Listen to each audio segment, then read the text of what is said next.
Welcome sa Cloudy Movie Recap. Ang pelikulang ikukwento natin ngayon ay ang Rango. Halina't simulan na natin. Nagsisimula ang kwento sa isang kotseng mabilis na tumatakbo sa kalsada na puno ng mga pasahero. Sa loob ng kotse, may isang aquarium na may lamang masayahing lalaking Hanyango na nagngangalang Rango. Bigla na lang nawala ng balanse ang kotse kaya't nayanig ang kahon, nahulog ito, nabasag, at naiwan si Rango sa kalsada. Naguguluhan kung anong gagawin. Walang tao sa paligid at galit siya dahil ayaw niya sa mainit na panahon. Ang lugar ay tila tigang at walang buhay. Maya-maya, may nakita siyang hayop na nakahiga sa gitna ng kalsada na parang nasagasaan ng sasakyan. Ang hayop na ito ay si Roadkill, na siya palang dahilan kung bakit nawalan ng balanse ang kotse. Nilapitan ni Rango si Roadkill at galit na tinanong kung bakit siya nakahiga sa gitna ng kalsada. Ipinakilala ni Roadkill ang sarili at sinabing may hinahanap siya na tinatawag na espiritu ng kanluran. Habang nag-uusap sila, may isa pang sasakyang mabilis na dumaan at nabangga si Rango. Tumilapon siya at gumulong sa kalsada, bumangga sa ilang sasakyan at sa huli bumagsak pabalik sa tabi ni Roadkill, mukhang hilo at sugatan. Damilat ang kanyang mga mata pero halatang pagod na pagod. Inis na inis siya at sinisi si Roadkill sa lahat ng nangyari. Sabay pakiusap na bigyan siya ng tubig dahil uhaw na uhaw siya. Sinabi ni Roadkill, na gusto mo ng tubig, may isang baryo malapit dito. Bukas, darating ang tubig doon sa unang pagkakataon sa mahabang panahon. Matagal nang nanalangin ang mga hayop roon at sinubukan na nilang lahat, at sigurado ang nilalang na bukas ay magkakaroon na ang bayan ng tubig. Dahil sa pagkadesperado, agad mapinuntahan ni Rango ang baryo. Ngunit tumanggi si Roadkill na sumama at sinabing kailangan pa niyang ipagpatuloy ang paghahanap sa espiritu ng kanluran. Kaya napagdesisyonan ni Rango na maglakbay mag-isa. Habang naglalakbay, nakasalubong niya ang isang palakang nagtangkang magtago sa lupa gamit ang pagkamuflahe. Lumapit si Rango ngunit hindi sinasadyang natapakan ang mga tinik na kinatatayuan ng palaka, kaya napasigaw ito sa sakit. Biglang dumating ang isang agila na gustong hulihin ang palaka. Agad tumakbo si Rango at nagtago sa loob ng isang bote. Sinubukan ng agila na kunin siya sa loob gamit ang matutulis nitong kuko pero hindi siya lumabas. Kaya't binuhat ng agila ang bote kung saan naroon si Rango. Ngunit may ibang palakang tumawag mula sa ibaba, kaya nakuha ang atensyon ng agila. Sa sobrang tuwa, binitiwan ng agila ang bote at sinabi, mas gusto ko ng mas malaking huli, sabay lipad patungo sa palaka. Habang uhaw na uhaw si Rango, bigla niyang napansin ang tila tubig sa di kalayuan at gumapang papunta roon. Ngunit may babaeng Hanyango na naroroon, nakatingin sa kanya habang nakatutok ang baril, at sinabing tila nawawala yata si Rango. Sumagot si Rango, parang ganon na nga, humiling siya sa babae na dalhin siya sa bayan na mayroong tubig dahil sa matinding pagkauhaw niya. Pumayag ang babae at pinaupo siya sa tabi, saka sila naglakad papunta sa bayan. Pagdating nila sa bayan, napansin ni Rango na lahat ng tao ay nakasuot ng luma at sira-sirang damit, halatang mahirap ang kalagayan ng lugar. Sa paglalakad-lakad, nakita niya ang isang bar at pumasok siya. Agad siyang nagtanong, kung may tubig ba sila, nagtawanan ng mga hayop at sinabing, meron lamang silang juice dito. Inabutan siya ng bote, at habang iniinom niya ito, napansin ng lahat na kakaiba ang suot niya, makulay at hindi tulad ng iba. Kaya nagsimula silang magtanong, sino ba talaga siya? Nagpakitang gilas si Rango at sinabing, hindi ba siya nila kilala? At dagdag pa niya na marami na siyang tinalo at nilabanan. Namangha ang mga hayop at sunod-sunod na nagtatanong ng iba't ibang bagay na sinagot niya ng may kumpiyansa. Nagsimula pa siyang manigarilyo. Bigla, dumating ang isang malaking butiki na kinatatakutan ng lahat. Tumahimik ang buong lugar habang lumalapit ito kay Rango at sinabing, tingnan na natin kung anong kaya mo. Kumpiyansang kinuha ni Rango ang sigarilyo, isinubo ito, at uminom sa kabumugan ng apoy na tumama sa muka ng malaking butiki. Nagalit ito at nagkahamunan na sila ng laban. Ngunit bago pa magsimula ang laban, biglang dumating ang agila. Natakot ang malaking butiki at nagtago, pati ang lahat ng hayop. Si Rango lang ang naglalakad pa rin ng may kumpiyansa dahil hindi niya alam na nasa likod na pala niya ang agila.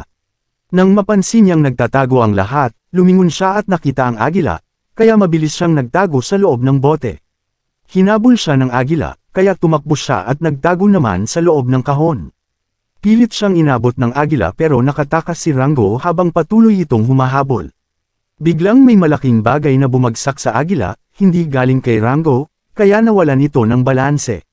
Nang makita ito ng mga taga-baryo, Akala nila si Rango ang nakatalo sa agila. Namangha sila at sinabing, ipaalam nila ito sa kanilang pinuno. Ipinakilala si Rango sa pinuno ng bayan. Nang marinig nito na natalo niya ang agila at napagtanto ang kanyang lakas, binigyan siya ng maliit na gantimpala, isang bituin bilang simbolo ng pasasalamat. Naging bahagi si Rango ng puwersang pananggol ng bayan at nirerespeto siya ng lahat. Masaya si Rango, pero di makapaniwala na nagawa niya iyon. Dumating na ang araw na inaabangan, ang araw na darating ang tubig sa bayan. Lahat ay nagtipon sa lugar, sabik na sabik at umaasang magkakaroon na sila ng tubig. Pero nang dumating si Rango sa lugar ng panalanginan upang humiling ng tubig, sa halip na tubig, putik lang ang lumabas. Nagalit ang mga taga-baryo. Sinabi ni Ping sa kanila, sinusubukan niyang kausapin sila tungkol dito ngunit hindi sila nakinig. Ngayon, kahit ang tangke ng tubig ay wala ng laman. Dinala ng mga taga-baryo si Rango sa bangko ng tubig. Pagdating doon, inatake nila ang namamahala sa bangko at sinabing responsibilidad niya dapat ang pag-iingat ng tubig. Ngunit pagdating ni Rango, napansin niyang may tubig pa rin sa loob ng tangke. Labis ang kanyang tuwa, lalo na't uhaw na uhaw siya. Uminom siya ng napakaraming tubig, mas marami pa kaysa sa nauubos ng buong baryo sa loob ng 2 araw. Napatitig na lang sa kanya ang mga hayop gulat na gulat. Sabi ni Rango, huwag silang mag-alala, iingatan ko ang tubig para sa inyong lahat. Kinagabihan, may ilang hayop mula sa baryo ang nagtangkang magnakaw ng tubig mula sa motor bank. Kinabukasan, tuluyang naubos ang tubig. Nagsigawan ang mga taga-baryo na naghahanap tubig. Sinubukang pakalmeyan ni Rango ang lahat at sinabi na huhulihin niya ang mga magnanakaw. Galit na galit ang mga taga-baryo, tinutukan siya ng baril, at inutusan siyang hanapin ang tubig. Kung hindi ay papatayin siya, walang nagawa si Rango kundi ay sumama sa paghahanap. Kaya nagsimula silang maghanap ng tubig. Sumama rin si Ping sa kanila. Sa kanilang paghahanap, natagpuan nila ang bangkay ng tagapangasiwa ng bangko ng tubig. Ayon kay Ping, hindi ito ang may kasalanan sa pagnanakaw, tila pinatay siya ng mga magnanakaw. Nanahimik ang lahat at nanalangin para sa kanya. Napansin ni Rango na basa ang lupa sa paligid, kaya naisip niyang baka may tubig pa roon. Pero bago pa man nila hanapin ang tubig, mas mahalaga munang mahuli ang mga magnanakaw para hindi pa ito lumala. Nagpatuloy sila sa kanilang paglalakbay. Pagsapit ng gabi, huminto sila para kumain. Doon nagsimulang magkwento si Rango tungkol sa espiritu ng kanluran. Tinanong siya ng mga hayop kung paano nakilala ni Rango ito. Sumagot si Rango na may nakasalubong niya si Roadkill sa kalsada, siya ang nagsabi ng lahat. Sabi ng mga hayop, nakilala rin ba ni Rango si Rattlesnake Jack? Sagot ni Rango, oo at kaibigan niya nga daw ito, ngunit nagtaka ang mga hayop, at sinabi paano sila maniniwala. Ipinakita ni Rango ang kanyang tiyan at ipinakita ang marka na kinagat siya. May isa pang hayop na biglang nagsabi na kanyang kagat na marka ay si Jack din ba ang gumawa.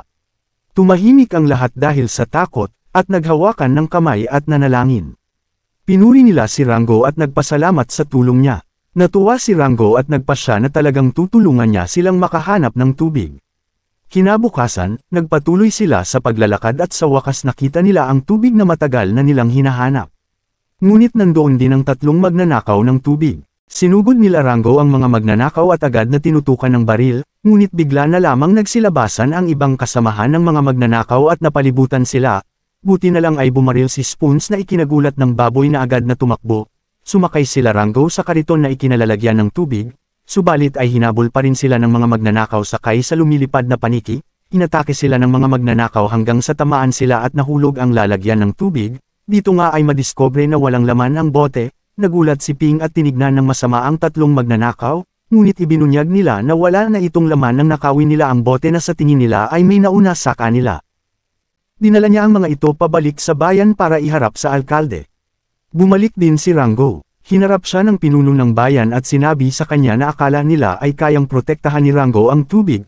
Malakas siya at kaibigan niya si Rattlesnake Jack, at sinabing tawagin siya ngayon at tulungan sila. Hindi makasagot si Rango. Biglang dumating si Rattlesnake Jack. Lumapit siya at paikot kay Rango, at tinanong siya kung kumusta na siya.